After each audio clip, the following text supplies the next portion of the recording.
The email went out at 10:45 a.m., and the silence that followed was louder than any siren.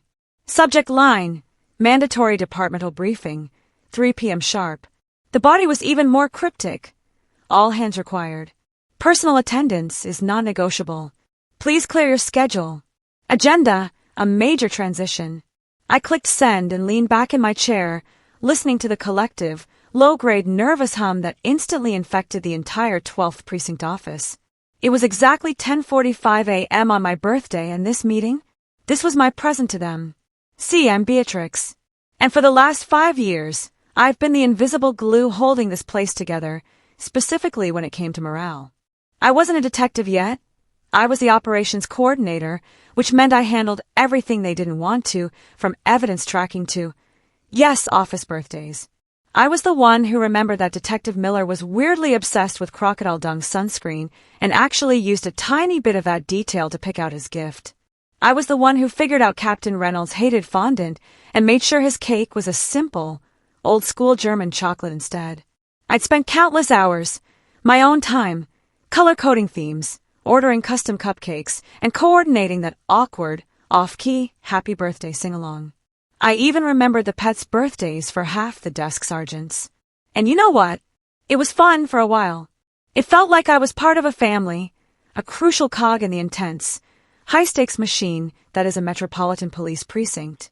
But 5 years, 5 solid years of me going above and beyond for everyone else's special day. And 5 solid years of my own birthday, October 24th, passing by with the quiet dignity of a dust bunny under a file cabinet. No card, no cake, no awkwardly sung song. Not even a "Hey, Beatrix, maybe you should take an early lunch." Just the relentless clack-clack of keyboards and the smell of stale coffee, same as any other Tuesday. This year was different. This year, the silence of their forgetfulness felt like a physical weight, crushing the last tiny shred of goodwill I had left. I came in this morning, trying to be optimistic, trying to tell myself maybe this time. I even wore my favorite burgundy dress, a completely ridiculous outfit for an operations coordinator, but it was my tiny, hopeful rebellion. Detective Harrison walked by my desk, grunted, and asked if I'd seen the Jenkins file. No, happy birthday. Sergeant Diaz grabbed a donut from the box I'd brought for the team, and then asked me to file his overdue paperwork. No. Hey, great donuts, and by the way, congratulations on existing another year. It's funny, the things you notice when you're truly done. The way the fluorescent lights buzz, the constant, low chatter that suddenly sounds like meaningless background noise, the sheer, indifferent cruelty of people you considered friends. I felt a cold knot settle in my stomach, the kind you get just before you make a decision you know you can't take back. And that's when I drafted the email. A major transition. It sounded official, professional, terrifying. Exactly what I needed.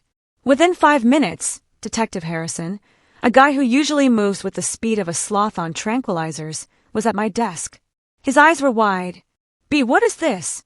Major transition. Is the captain retiring? Are we merging with narcotics? Did you find that budget deficit you were looking for? He leaned in, his voice dropping to a conspiratorial whisper. Don't tell me internal affairs is finally taking down Frank. I smiled sweetly, a genuine, completely unburdened smile. Harrison, relax. All questions will be answered at 3 p.m. That's why it's a mandatory meeting. His anxiety was delicious. It was the first time in a long time I'd felt a power shift in this office, a moment where I was the one holding the cards, not the one organizing the deck. For 5 years, I'd organized their chaos, their celebrations, their sanity. Now I was organizing my exit. Pause for a second. Drop a comment below right now and tell me where you are watching this video and what time it is. Seriously, I want to know. Are you watching this in a packed lecture hall at 2 a.m. or maybe on your couch at 7 p.m.? Let me know in the comments. The rest of the morning was a blur of whispers and worried glances. People who hadn't spoken to me in months were suddenly hovering around my desk, trying to pry information. They thought it was about them. They thought it was about the precinct's budget, the unsolved West Side ghost case, or a massive federal review. They never, not once, thought it was about me. And that was the point. They never saw me. I was just the planner, the coordinator, the woman who handled the details and made sure their professional lives had a little sparkle. But I was a ghost to them. They were so focused on the big, dramatic, crime-fighting narrative of the precinct that they completely missed the smaller, human story unfolding right under their noses. They forgot that the person organizing the party might actually want to be a guest at one, just once. I looked at the clock. 11:30 a.m. My stomach was doing nervous flips, but it wasn't the kind of nerves you get before a major presentation. It was the thrilling, electric buzz of freedom. I pulled out a blank sheet of paper and started drafting my other announcement. The real one. The one that was going to shake this whole, entitled, oblivious precinct to its very core. I wasn't just leaving. I was making sure they knew exactly what and who they had lost. The mandatory meeting at 3 p.m. was going to be my carefully curated, perfectly executed resignation party. And every single person who had forgotten me was going to be forced to attend. Let's rewind a little, because to understand the sheer, glorious petty revenge I was about to unleash, you need to know the landscape. The 12th precinct wasn't just an office. It was a character in itself. A gritty, fluorescent-lit, chaotic ecosystem of highly functional and sometimes dysfunctional people. And I, Beatrix, was their unofficial director of morale. First, there was Captain Reynolds. He was the classic gruff, old-school cop with a heart of, well, slightly tarnished brass. He'd bark orders, chew people out for minor paperwork errors, and then, inexplicably, cry a little during the Christmas party after 3 too many glasses of punch. His birthday, the one I poured the most energy into, involved a custom-made cake that looked exactly like a copy of the city penal code, down to the tiny edible print. I remembered his distaste for fondant, his love for German chocolate, and I even tracked down a rare vintage police badge replica from his rookie year to put on his desk. He got so choked up he almost gave me a day off. Almost. Then there was Detective Harrison. The gossip. The one who knew everyone's business, but never seemed to know his own deadlines. His birthday was themed the Great Harrison Hunt, where I set up an intricate scavenger hunt around the precinct using clues based on his favorite true crime podcasts, leading him to his gift. A new pair of noise-canceling headphones to help him concentrate. It took me a full weekend to coordinate the clues and secure the hiding spots. Harrison spent 2 hours on the hunt, declared it the best birthday ever, and then promptly forgot my name the next day, referring to me as that logistics girl. And don't forget Sergeant Diaz. Tough as nails, pragmatic, and absolutely terrified of anything remotely sentimental. She was a challenge, but I rose to it. Her birthday wasn't a party, it was a tactical appreciation day. I organized a surprise catered lunch from her favorite no-frills taco truck, complete with a personalized Sergeant of the Year coffee mug that was explicitly not cheesy, engraved with a line from her favorite military history book. She actually cracked a small smile, a monumental achievement. But when I was sick with the flu 2 weeks later, she asked me, via email, if I could still process her sick leave request from home. The irony was a punch to the gut. I didn't do this for accolades, not at first. I did it because, in a job dealing with the worst of humanity every day, these little moments of genuine celebration felt necessary. They were the pressure release valve. I loved the planning, the tiny, satisfying click when I found the perfect theme or the perfect gift that showed. I see you. I was the one who saw them. The effort was exhaustive, meticulous, and deeply personal. I'd start planning a month in advance. I'd keep secret files on everyone's hobbies, likes, dislikes, even their secret celebrity crushes. I'd stay late to decorate. I'd come in early to set up. I'd even bake, my specialty, the lemon lavender cupcakes that everyone raved about. My cubicle was basically the precinct's unofficial party supply closet and therapy center. But the moment it became my turn, the entire precinct developed collective amnesia. The first year, I gave them the benefit of the doubt. New job, busy time, maybe they didn't know. I even brought in my own mini cake, half hoping someone would notice and ask. Silence. The second year, I tried a gentle hint. I put a small, brightly colored my birthday post-it note on the communal calendar. When I came back from lunch, Detective Miller had used the post-it to mark a spot in his cold case file. The third year, I told Harrison directly. My birthday is next Tuesday, just so you know. He nodded, typed something furiously, and replied, great. Make sure the supply order for printer paper goes out before then, we're almost out. The fourth year, I didn't say anything. I just watched. I watched them eat the donuts I bought for the team and talk about the weekend. I watched Captain Reynolds get distracted by a call and not look my way once. I watched Sergeant Diaz sip her coffee, completely oblivious to the fact that I was sitting 3 feet away, feeling utterly insignificant. That was the year the bitterness started to set in, a slow, corrosive burn. And this year, the 5th year, was the breaking point. It wasn't just the lack of cake or a card. It was the complete, utter, casual erasure of my existence outside of my utility to them. It was the realization that I wasn't a colleague, a friend, or even a person with an inner life. I was merely a tool, a well-organized cupcake baking, logistics handling tool. I looked around the office now, the same people I had celebrated, comforted, and catered to. Harrison was still obsessively running the latest office gossip to the water cooler. Diaz was barking into her radio. Reynolds was walled off in his office, the door slightly ajar. They were all moving, talking, breathing, completely unaware that their little world was about to be profoundly disrupted. The clock ticked toward 1 p.m.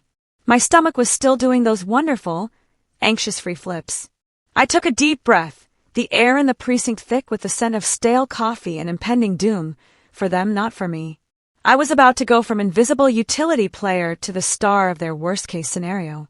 And for the first time in 5 years on my birthday, I felt truly seen, even if it was only by myself. The effort I put into their happiness was about to be redirected, tenfold, into my own spectacular exit. I was done planting seeds in barren ground. The meticulous planning I put into their parties was nothing compared to the cold, calculated effort I put into my own, glorious exit strategy. This day, October 24th, my 31st birthday, was supposed to be a milestone, a moment of celebration. Instead, it became the day I fully grasped the brutal truth. I had poured my heart and soul into people who saw me as an easily replaceable convenience, not a complex, valuable colleague. Let me take you back to yesterday. It was 4:30 p.m., and I was wrapping up the final paperwork for Detective Reynolds' new unmarked vehicle, a task that should have been handled by 3 other departments, but somehow always landed on my desk. I was already exhausted, and the thought of coming in today, knowing the likely outcome, was soul-crushing. I sat there, staring at the brightly colored post-it note I had almost placed on the calendar, a desperate little plea for acknowledgement. I crumpled it up. That's when my phone buzzed. It was an email from an external address. Subject: Confidential Career Opportunity. We see your value. The email was from the Metropolitan Investigative Group, MEG, the city's premier private detective agency. They weren't just a competitor, they were the nemesis. Every time a high-profile case hit the news, there was a race to see who could close it first. The 12th Precinct or MEG. They had the resources, the modern tech, and crucially, the budget to poach talent. Their office was all glass walls and ergonomic chairs. Ours was peeling paint and coffee stains. I'd applied to MEG 3 months ago on a whim, a quiet act of rebellion when Sergeant Diaz had casually blamed me for a filing error that was clearly her own. I never expected to hear back. The email explained they had been tracking my work, not just the operations coordinating, but my actual skills. The logistical precision, the attention to detail, the ability to anticipate problems, the flawless organizational systems I had single-handedly built for the precinct. They weren't interested in my ability to order a cake, they were interested in my ability to run an entire operation. They wanted me as their new head of logistics and field support. The salary, nearly double mine. The benefits, unbelievable. The kicker, the first case I would coordinate would be a major, citywide drug trafficking ring that the 12th Precinct had been struggling to get a handle on for 6 months. They were essentially hiring me to solve the precinct's biggest failure. I interviewed last week. It was a secret operation worthy of the best espionage thriller.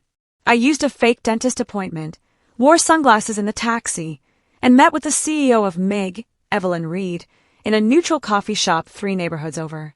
Evelyn was sharp, intense, and made me feel more respected in a 45-minute conversation than I had in 5 years at the precinct. "Beatrix," she said, stirring her espresso, You're undervalued.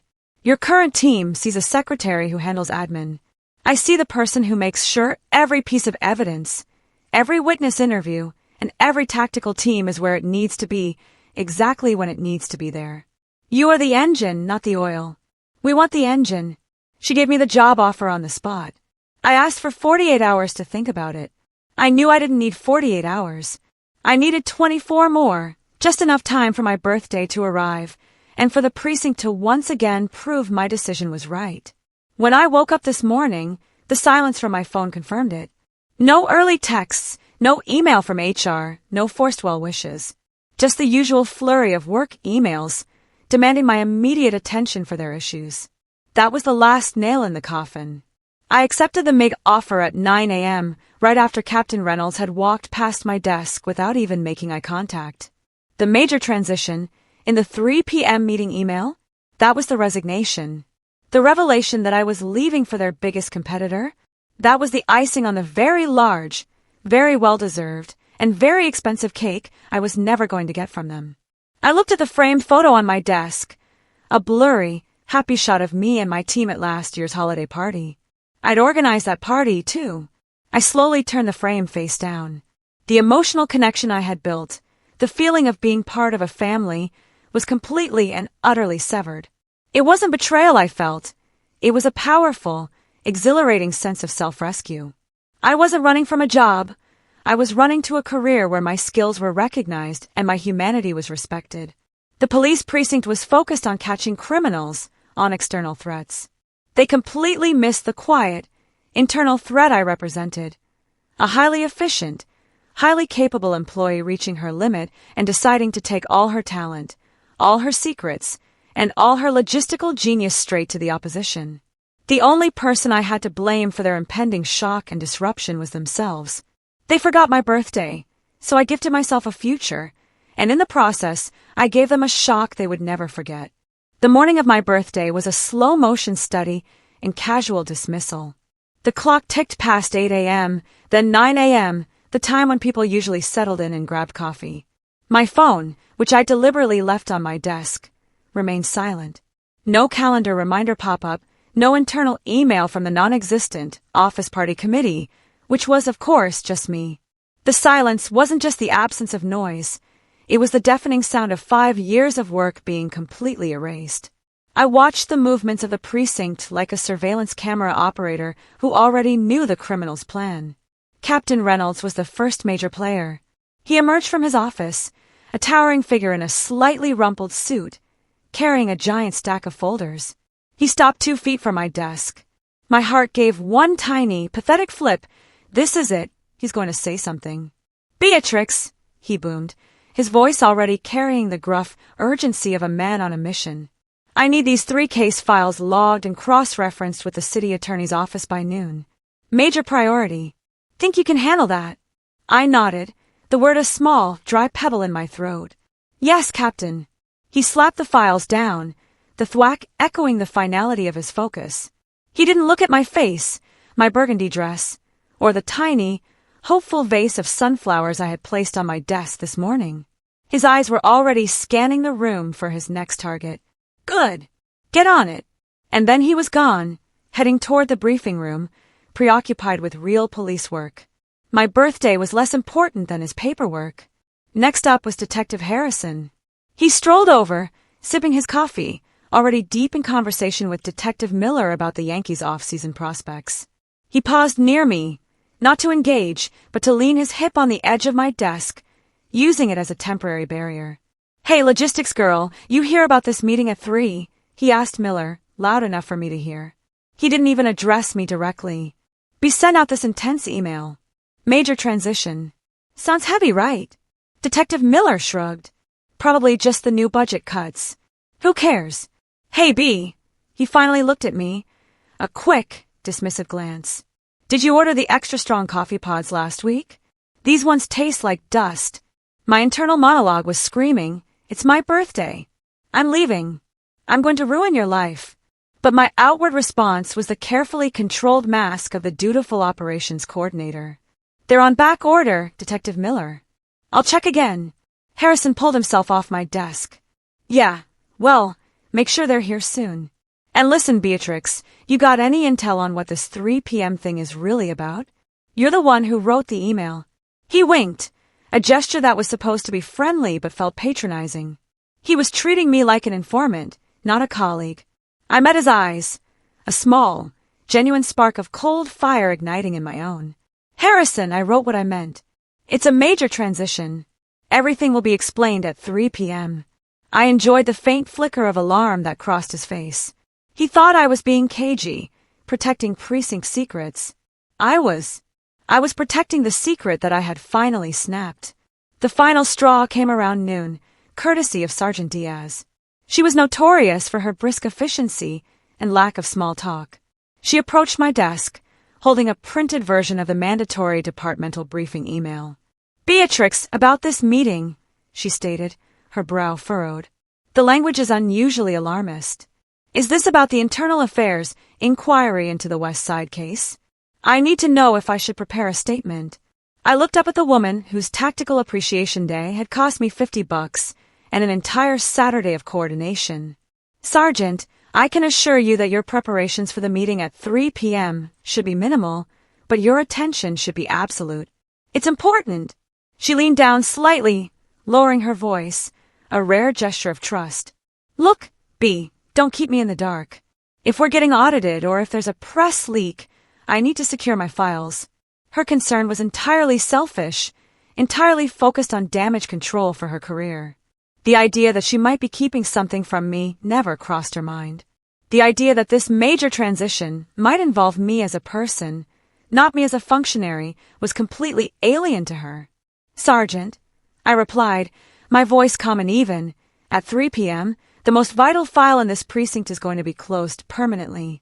And you'll see why. I watched her walk away, confusion warring with duty in her posture.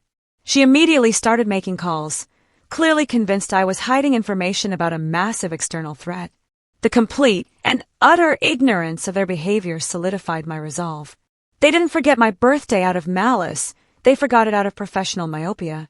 They were so consumed by their own importance and their own problems that anyone not actively fighting crime, not wearing a badge, simply faded into the background, like the hum of the air conditioning. I was the constant, dependable background noise. But background noise, when suddenly silenced, creates a terrifying vacuum. And that vacuum was coming at 3 p.m. I checked the clock again. 1:15 p.m. Less than 2 hours to go. I took out the resignation letter I had printed on high-quality linen paper. It was tucked into a manila envelope. I had also prepared a one-page summary detailing the exact benefits package and salary I was moving to at MEG, with a bolded note that my first assignment was the citywide trafficking case they couldn't crack. That was the real punch. I was going to make sure they knew not just that they had lost me, but to whom they had lost me. While my colleagues were panicking over the cryptic major transition meeting, my own personal crisis had already been solved, courtesy of the shiny, glass-walled offices of the Metropolitan Investigative Group, MEG. The job offer wasn't just a career upgrade. It was my ticket out, my leverage, and the ultimate, perfectly timed weapon in my birthday revenge. Let me break down why MEG was such a slap in the face to the 12th precinct. This wasn't just any competitor, they were the gold standard. When a wealthy client wanted an issue solved discreetly and efficiently, from corporate fraud to high-end missing persons, they called MEG, not the police. They had the resources to move faster and smarter than the overburdened public sector. Their lead investigators were usually former federal agents or, yes, poached talent from successful city precincts like ours. Me going to MEG was the equivalent of a star pitcher leaving the local baseball team to join the biggest rival in the World Series and taking the team's secret pitching signals with them. The offer itself was a masterpiece of validation. Evelyn Reed, the CEO, didn't just match my salary, she blew it out of the water. My new title, Head of Logistics and Field Support, was a profound acknowledgement of what I actually did. I ran the operational side of investigations. At the precinct, my job title was Operations Coordinator, which everyone mentally translated to Administrative Assistant with a better security clearance. At MEG, I would be managing million-dollar operations and directing former FBI agents. I remember reading the exact details of the contract this morning, right after I sent the 3 p.m. meeting invite. I felt a surge of adrenaline, not just from the money, but from the respect embedded in every clause. Paid professional development. A dedicated assistant. Oh, the irony. And the clause that truly made me smile, the specific mention of my first major task. I would be managing the logistics for Operation Copperhead, an initiative focused on dismantling the very same citywide drug trafficking ring that the 12th Precinct, under Captain Reynolds' supervision, had been chasing for 6 months with zero success. They had case files piled high on that one. They'd spent thousands of hours and dollars tracking dead ends. And now, I, the logistics girl who handled their birthday cakes, would be coordinating the rival agency's successful takedown of their biggest failure. This was the beautiful, layered conflict I needed. It wasn't just a resignation, it was a strategic defection. It wasn't just about my forgotten birthday, it was about the precinct's systemic undervaluation of support staff, a flaw that was now going to cost them their most valuable asset and, potentially, their professional reputation.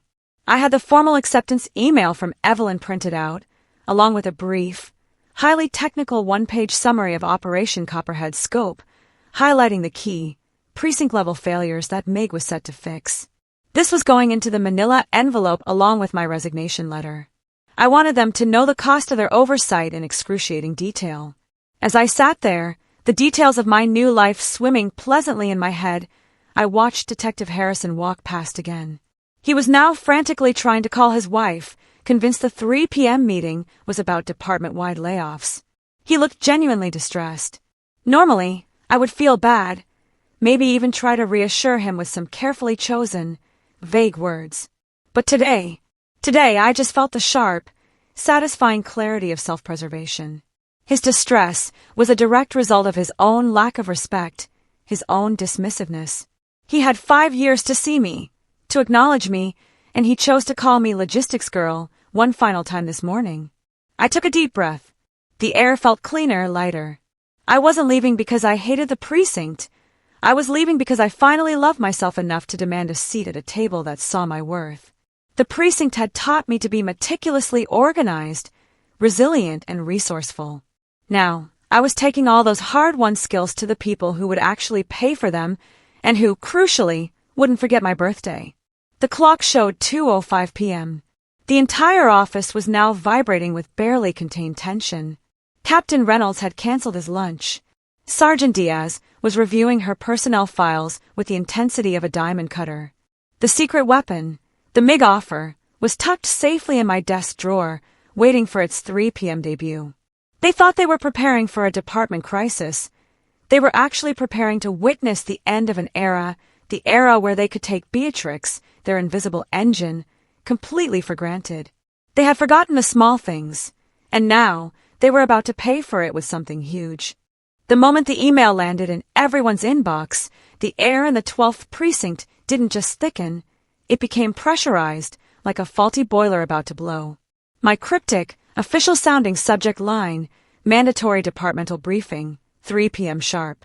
Agenda, a major transition, was the perfect catalyst for chaos. I watched it unfold from my desk, which suddenly felt like the quiet eye of a hurricane. The digital sound of incoming messages and the escalating volume of hushed voices told the story. These people, who routinely faced down armed suspects and dealt with grim crime scenes, were reduced to nervous, fidgeting schoolchildren by 2 simple sentences of administrative prose. They were terrified of the unknown, but the irony was that the unknown was me. The initial wave of speculation hit immediately after the first hour. It started as quiet whispers between cubicles, then ballooned into full-blown theories at the water cooler. The first rumor, naturally, involved budget cuts. Detective Miller, convinced his overtime was about to be slashed, started frantically printing off his last 6 months of timesheets. They're gonna blame the West Side case overruns. I heard him moan to Harrison. I knew they were gonna come for the money. The second, more dramatic rumor involved a possible internal affairs investigation. Sergeant Diaz, whose desk was usually immaculate, was now shuffling papers so quickly she looked like she was trying to hide evidence. She was making frantic, rapid-fire phone calls, her voice a low, tense growl. I distinctly heard her say, "No, I haven't been briefed, but the coordinator is acting strange. She sent out the notice herself. No, I can't ask her, she's stonewalling. The best rumor, and the one that actually made me snort into my cold coffee, was that Captain Reynolds was secretly being promoted to police commissioner, and the major transition was his announcement that he was moving the entire precinct to a new, state-of-the-art building. This one came from the perpetually optimistic desk clerk, Jenny, who had clearly been watching too many procedural dramas. If she only knew the truth, Captain Reynolds was about to be profoundly demoted in reputation. My role throughout this escalating paranoia was one of serene, almost zen-like professionalism. Every time a colleague approached me, trying to wheedle information, I maintained the same carefully scripted response. All relevant information will be presented at 3 p.m. It is a mandatory briefing. Harrison, ever the persistent one, tried a different tactic. He brought me a donut, not one of the decent ones, but the dry, glazed one that was probably a day old. He placed it dramatically on my desk. "Come on, B," he pleaded, dropping his voice to a theatrical hush. "We're a team, right? What is this really? Is the captain sick? Is he resigning? Just give me a hint. I need to prepare my questions for the commissioner." I looked at the donut, then at Harrison, and smiled with genuine warmth, a warmth that chilled him instantly. "That's very thoughtful, Harrison. But I brought my own donuts for the office this morning, remember? As for the briefing, I can only repeat, it's a major transition that requires everyone's attendance. It will be a completely clear explanation of everything at 3 p.m. I watched him deflate. The fact that I had brought in treats that morning, my birthday morning, and they still hadn't connected the dots, was staggering. Their tunnel vision was absolute. Their universe revolved around the precinct, the cases, and themselves. I was just the orbiting satellite that provided life support. The beauty of the major transition title was its ambiguity. It could mean anything from an HR policy change to a counterterrorism threat. It forced them to confront their biggest fears, and in doing so, they revealed their true priorities. Not once did anyone stop and think, wait, today is Beatrix's birthday. Could this be about her? Not one single time. I was so invisible in their hierarchy of human importance that they couldn't even fathom a departmental crisis originating from my own personal decision. The time was 2:30 p.m. The office was now almost silent, save for the frantic, final preparations of my colleagues. Captain Reynolds finally emerged from his office, looking stern and utterly bewildered. He stopped by my desk. "Beatrix," he said, his voice low and serious. "Did you alert anyone outside the precinct about this meeting? Press? Union reps?" I looked up, meeting his eyes directly. "No, Captain. This is strictly an internal matter." "Good," he grunted. "Because the way you worded this email, it's caused a bit of agitation. What exactly is going on, B? Give me the executive summary. I need to know what I'm walking into." This was the perfect setup. I looked at my boss, the man who had happily accepted my immaculate party planning for 5 years while erasing my own existence. I gave him the summary, all right, just not the one he expected. "Captain," I said, a slow, deliberate smile spreading across my face. "It's a meeting about a significant change in personnel, effective immediately. And it's going to be the most memorable 3 p.m. briefing you've ever attended." He looked confused, but accepted the statement as official-sounding boilerplate. He straightened his tie and marched toward the briefing room, ready to face the music he thought was playing for him. He had no idea the music was actually a farewell fanfare for me. The tension in the office wasn't just palpable, it was suffocating. The clock on my desktop monitor seemed to slow down, the seconds stretching like warm taffy. 2:45 p.m. 2:50 p.m. 2:55 p.m. I sat at my desk, meticulously organizing the few personal items I had. A small ceramic mug, the frame of a turned-down photo, and my lucky pen into a small box. Every move was deliberate, a silent, ritualistic severance from the environment that had so thoroughly failed to appreciate me. The hallways were emptying out as everyone reluctantly shuffled toward the main briefing room, a windowless box of fluorescent lights and uncomfortable folding chairs. I heard the low murmur of final, frantic whispers as people tried to exchange last-minute theories. "They're merging us with the city police task force, I guarantee it," Detective Miller declared loudly, sounding convinced. "It's a takeover." I had strategically chosen the briefing room because it was the most formal, most intimidating space in the precinct. It was where they usually held disciplinary hearings and high-level case reviews, a place where people expected bad news and serious consequences. This choice amplified the drama and ensured they were all on their absolute worst behavior, which, for my purposes, was perfect. At 2:58 p.m., Sergeant Diaz approached my desk one last time. She wasn't carrying files now. She was carrying her mug and a slight look of genuine confusion. "Beatrix, you're the one who called this. Shouldn't you be in there already, setting up the projector or something?" I looked up at her, my hand still busy clearing my desk. "No, Sergeant. I'm just tidying up a little. I'll be there exactly at 3 p.m. She fidgeted. This was a clear violation of precinct protocol. The person calling the meeting was supposed to be in place, ready to start. "Are you all right, B? You look calm." "Too calm." "I am perfectly calm, Sergeant," I confirmed. "I'm looking forward to this meeting, actually. I think it's long overdue." Her unease spiked. She started to speak, then stopped, clearly wrestling with the urge to demand answers versus the need to maintain her professional composure.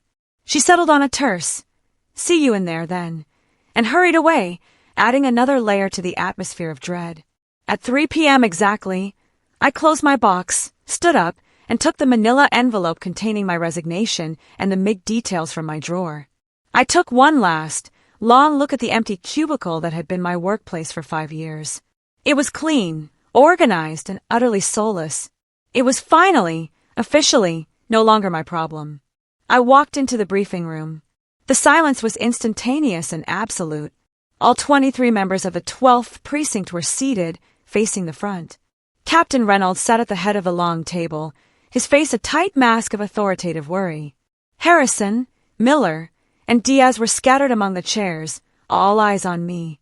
They expected me to go to the projector, to start fiddling with cables, to apologize for the scare, and then introduce the captain. Instead, I walked straight to the table, ignoring the captain, and placed my small box containing my belongings, my entire life from this office, down at the corner.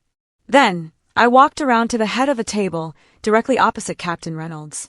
I placed the manila envelope flat on the table, right in the center, for maximum visual impact. I didn't sit down. I stood. The captain cleared his throat, clearly annoyed by my breach of protocol. "Beatrix, thank you for organizing this. But I think I'll take it from here. Why don't you take your seat?" I placed my hands flat on the table, meeting his eyes. My voice, usually soft and accommodating, was clear, projected, and utterly devoid of emotion. It sliced through the anxiety-filled air like a razor wire. "Thank you, Captain," I said, "but you're not taking anything from here. You see, this meeting wasn't called to brief you on a major transition affecting the department. It was called to announce a major transition made by the person standing in front of you." A collective, barely perceptible shift occurred in the room. Harrison whispered something to Miller, but I didn't flinch. I let the statement hang there, a bomb on a short fuse. "I called this mandatory meeting," I continued, "because I needed to ensure every single person in this room was here, present and accounted for. Because this is my resignation party." The gasps were instant. They weren't the theatrical gasps you see in movies. They were small, sharp intakes of breath that denoted shock and utter confusion. I watched Captain Reynolds's face drain of color. Sergeant Diaz sat bolt upright, her mouth slightly open. This was exactly the rising tension I had planned. They were finally listening, not just hearing. And they were finally looking at me. The word resignation hung in the thick, stale air of the briefing room, a heavy, irreparable sound. The silence that followed was not merely the absence of sound, but the complete cessation of thought in 23 professional brains. They were frozen, their faces ranging from utter shock to immediate, deep confusion. Captain Reynolds looked like he'd been punched in the stomach. I let them simmer for a moment. This was the precise reaction I had calculated, not rage, not yet, but sheer, blinding disorientation. I leaned slightly over the table, using the formality of the setting to my advantage. "This," I gestured to the manila envelope, still pristine on the table, "is my formal notice. Effective immediately. I am leaving the 12th precinct." Detective Harrison, always the first to break under pressure, finally stammered out a question. But why, B? Was this about the budget? Did you find a mistake? You can't just, we have 3 active investigations that need your tracking. His reaction was the perfect encapsulation of their entire problem. The moment they thought of my departure, they only thought of the inconvenience to their workload. Not about my happiness, my career, or my well-being. I smiled, a slow, pitying smile. It's about the budget, Harrison, but not the precincts. It's about my personal budget of patience and respect, which has been severely overdrawn for the last 5 years. Sergeant Diaz, regaining some of her composure, spoke up, her voice sharp with suspicion. Beatrix, this is highly unprofessional.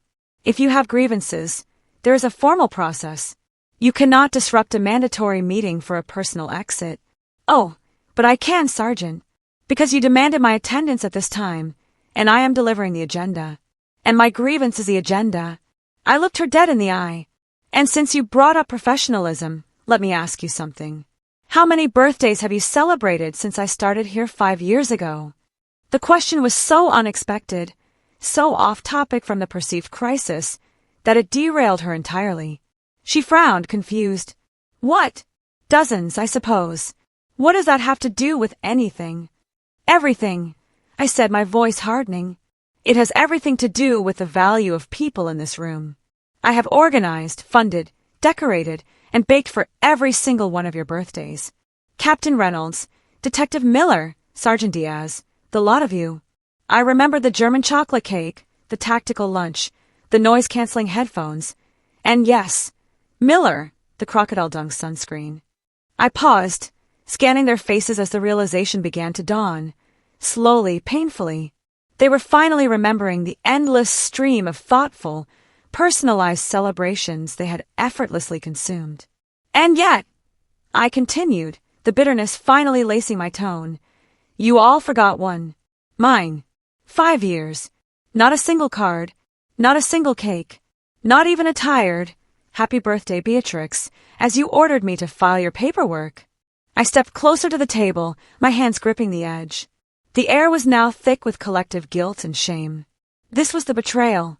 This was the moment I forced them to acknowledge the emotional labor they had demanded and the basic human decency they had withheld. Captain Reynolds, looking deeply uncomfortable, cleared his throat again. Beatrix, that's entirely out of line. Personal matters do not belong in a departmental briefing. We are talking about serious professional responsibilities. Are we, Captain? Because 5 years ago, I decided that my professional responsibility included making sure the human beings in this stressful job felt seen and appreciated. And for 5 years, you all showed me that your definition of professional responsibility did not include seeing or appreciating me. I leaned in, my voice dropping to a powerful, controlled volume. Today is my birthday, Captain. And this is not a personal matter. This is the consequence of your professional oversight. I pointed directly at the envelope. That envelope contains my resignation. The loss of 5 years of institutional knowledge, perfect logistical tracking, and a coordinator who covered your mistakes and anticipated your needs before you even knew you had them. That is the cost of your forgetfulness. The silence returned, but this time, it was laced with accusation, not anxiety. They were looking at me, really looking for the first time. They saw the burgundy dress, the calm composure, and the chilling finality in my eyes. The shock of the resignation was now replaced by the painful sting of self-recognition. They weren't just losing an employee, they were facing the very real proof that they had failed a colleague completely and repeatedly on the most basic level of human connection. The stage was set for the final, brutal twist. The air in the briefing room was thick with unacknowledged guilt. My reveal, that I was leaving because they collectively, repeatedly, and thoroughly forgot my birthday, had momentarily stunned them into silence. But shock always gives way to self-defense, especially in a room full of people used to being right. Detective Miller was the first to deploy the defensive maneuver. He shifted in his seat, his face flushed. Wait, Beatrix, come on. That's not fair. We're police officers. We're dealing with felonies, homicide, the worst of humanity. We can't be expected to track every single admin's birthday. It's an oversight, not a personal attack. An oversight, Detective? I challenged, my voice still dangerously calm. I spent 2 full days coordinating your wife's surprise retirement party. A party you told me was too much, but then bragged about for a month. I tracked down a rare, imported beer for Sergeant Diaz's Tactical Appreciation Day because I remembered she mentioned it once in passing. That's not a failure of memory, Miller, that's a failure of reciprocity. I looked over at Captain Reynolds, who was frantically fumbling with his tie, avoiding my gaze. Captain, I had to physically put post-it notes on the calendar the second year. They were used for file tabs. I told Detective Harrison directly the third year, and he asked me to order printer paper. This isn't forgetfulness. This is systemic erasure. It's seeing me as an extension of the photocopier, not a human being with a life outside this precinct.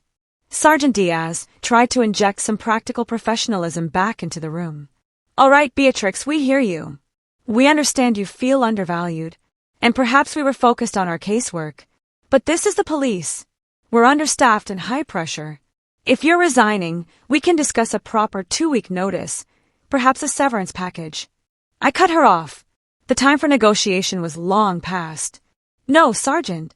There will be no 2-week notice, and I don't need your severance package. This is not a discussion, this is an announcement. And you need to understand the full scope of what your neglect has cost you professionally. I picked up the manila envelope, slowly sliding my fingers across the crisp paper. When people feel valued, they are loyal. When they feel invisible, they make decisions. I made a decision that will directly impact the performance and reputation of the 12th precinct, starting tomorrow. I took a breath, letting the anticipation build. I could see the alarm rising in their eyes, the transition from guilt over a forgotten birthday to professional fear over a genuine threat. This was the turning point. You see, I continued, I was recently approached by a firm that does see my value. A firm that appreciates the logistics, the organization, and the planning precision I bring to the table. I tapped the envelope. A firm that understands I am the engine that ensures an investigation succeeds. Captain Reynolds finally found his voice, a low growl of apprehension. What firm, Beatrix? Did you go to City Hall? Did you go to the press about the budget? Who are you talking to? I paused, allowing the biggest reveal to land with maximum force. I opened the envelope, not to hand him my resignation, but to pull out the 1-page summary of the MIG job offer and the Operation Copperhead details. I am talking to the Metropolitan Investigative Group, I announced, enunciating every word of their nemesis's name. MIG. And starting tomorrow morning, I will be their head of logistics and field support. The reaction was explosive. A mix of gasps, frustrated sighs, and a low, disbelieving curse from Detective Miller. Captain Reynolds slammed his fist on the table, the sound reverberating through the room. MIG! You're going to the private sector? Beatrix, that's a direct conflict of interest. They steal our informants, they undercut our cases. They're our biggest competitor.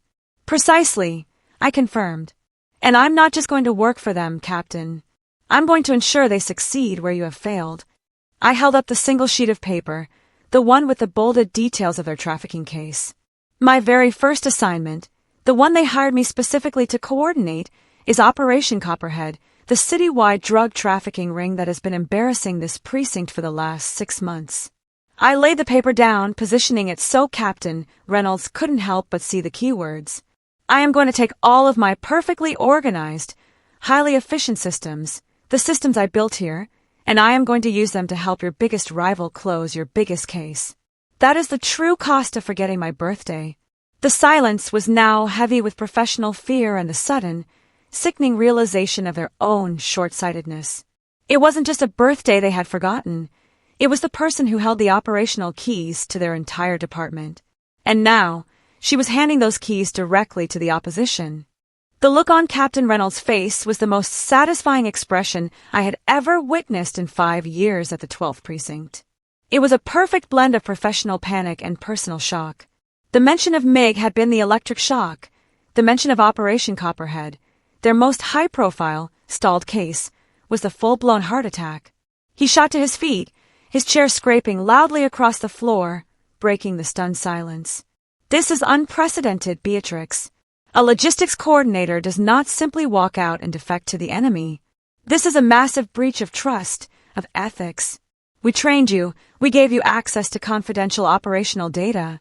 And what did you give me in return, Captain? I challenged, my voice rising to meet his intensity, but never losing its controlled edge. A platform to run all your critical operations, and then the complete social neglect of a ghost? I was the one who fixed the ethics breaches. I was the one who organized the evidence room when Detective Miller almost compromised the Jenkins case. I kept this precinct running smoothly, and you all treated me like a disposable item. Detective Harrison, pale and looking truly worried about his job security now, tried to interject, attempting to appeal to the team concept. B, come on, we're family here. You can't do this to us. This is a betrayal of the badge. Family! I scoffed, shaking my head. Families don't celebrate every milestone except yours. When was the last time any of you asked me about my life outside of a file tracking number? You were my priority. I was yours only when you needed a problem solved or a party thrown. You confused my efficiency with my availability, and my kindness with my weakness. I held up the single page containing the MIG details, a professional document that now felt like a declaration of war. This isn't about betrayal of the badge, Harrison.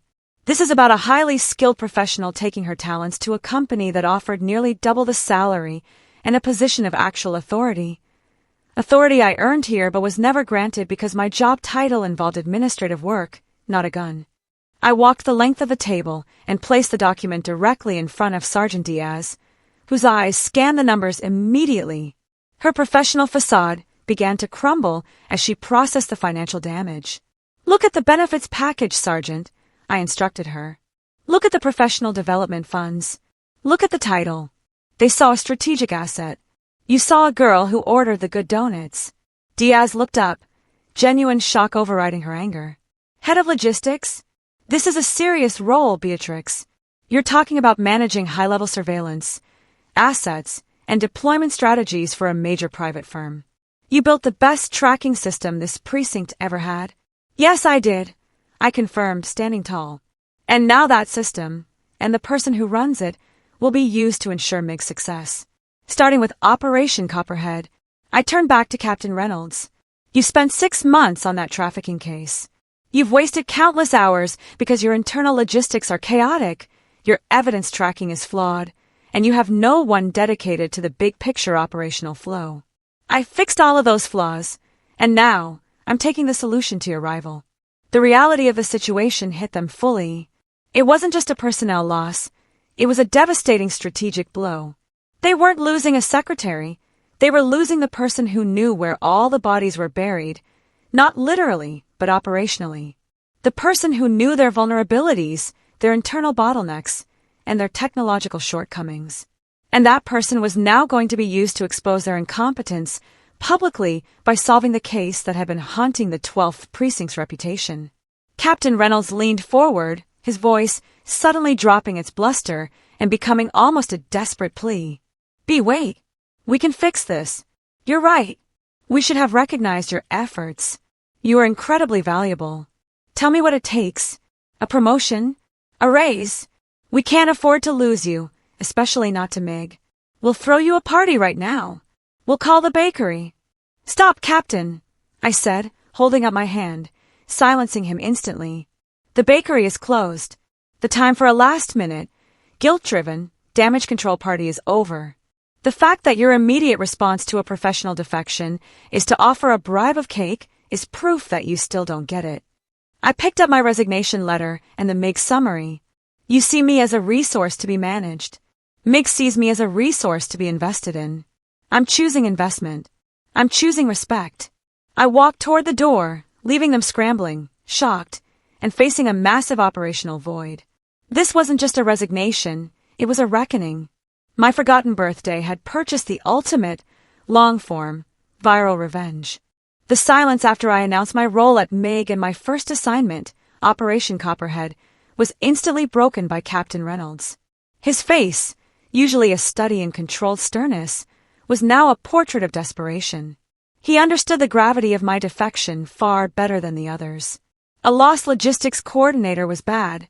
An empowered logistics coordinator working for the opposition on their biggest failure was catastrophic.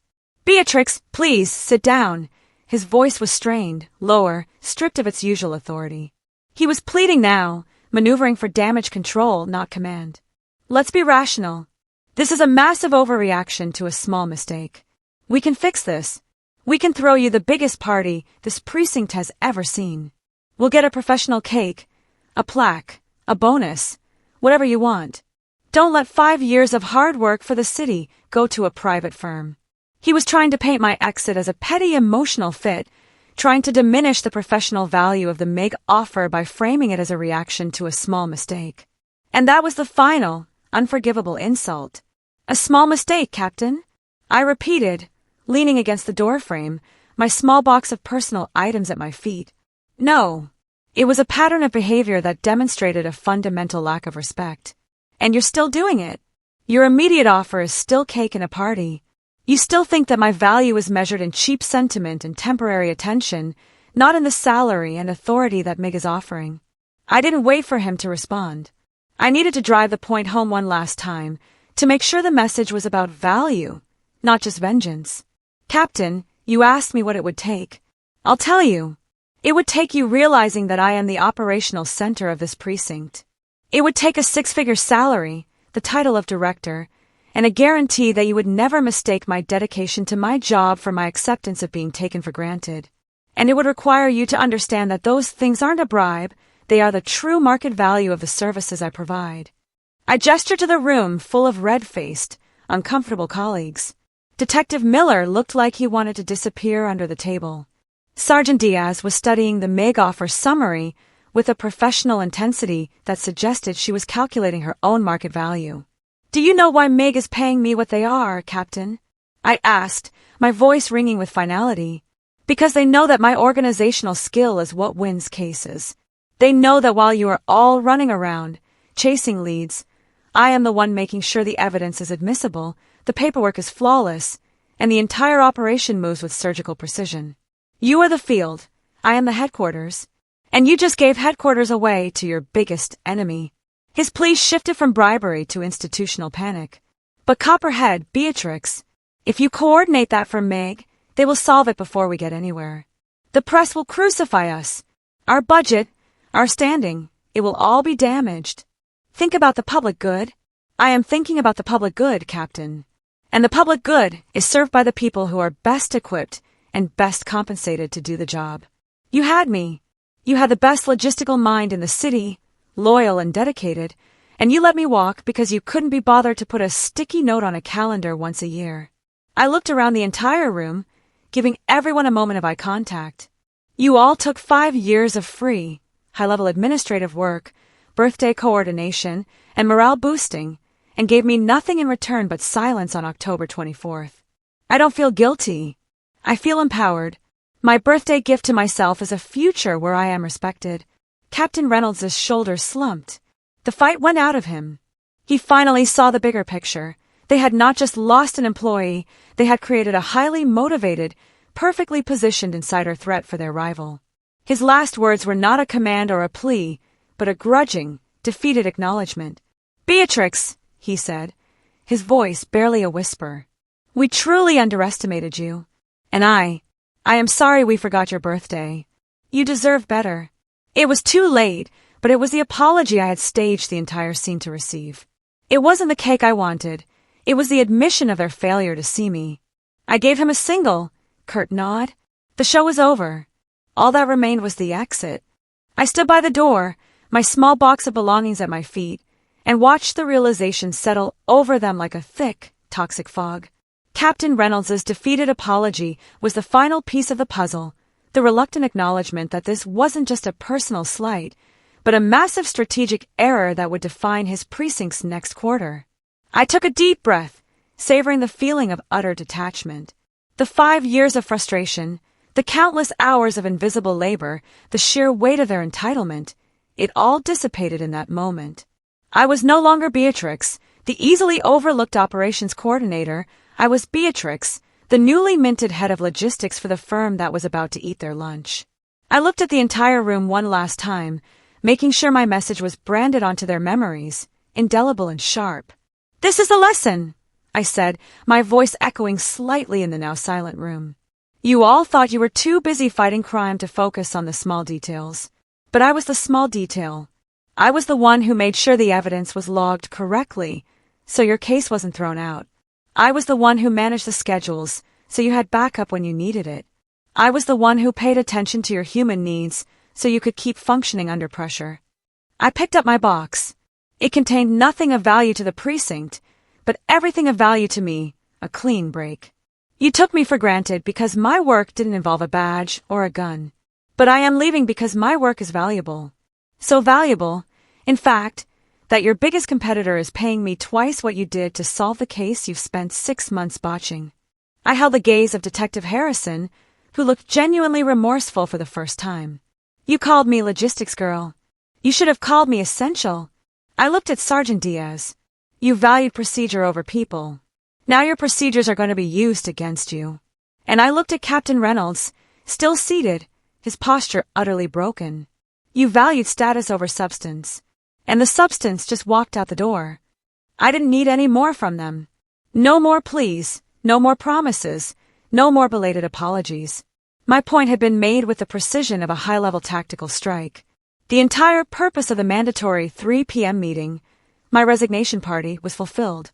I walked to the door, placing my resignation letter and the MIG summary on the table in front of the captain. That is my resignation. I have already cleared my desk. All my passwords and essential tracking documents are in a file titled Emergency Transition on the shared drive. It's organized, of course. I wouldn't leave you in chaos, even if you deserved it. And then I walked out. I walked through the empty hallways, the silence of the abandoned office, now a joyous sound.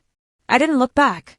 The air outside the precinct felt fresh, clean, and full of possibility. My phone buzzed the moment I hit the pavement. It was an email from Evelyn Reed at MIG. Welcome aboard, Beatrix. We've already set up your new office. We also know it's your birthday. There's a lemon lavender cake waiting for you. Tears pricked my eyes, but they weren't tears of sadness. They were the relief of finally being seen. They remembered the small detail, not because I was useful, but because they paid attention. The lemon lavender cake was the perfect, final confirmation that I had made the right choice. I got into a taxi, gave the driver the address for my new office building, and watched the dreary, brick facade of the 12th precinct disappear in the rearview mirror. They forgot my birthday, so I forced them to remember my worth. And that, I realized, was the best birthday gift a woman could ever give herself. I walked away from a place where I was invisible and toward a place where I was indispensable. If you love the story about standing up for yourself and getting the ultimate revenge for being taken for granted, make sure you drop a comment below. Let me know your favorite moment of the precinct's panic. And don't forget to like this video and subscribe for more stories about getting what you're truly worth.